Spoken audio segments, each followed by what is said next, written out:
Mag-harvest tayo ngayon ng pipino mga idol. Kasi may bunga na siya oh. Kailangan na yan tanggalin. Ang dami pa namang bulaklak niya mga idol oh.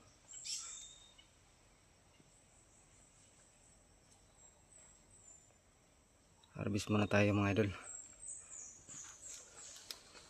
Para makuha na ng yung mga bunga.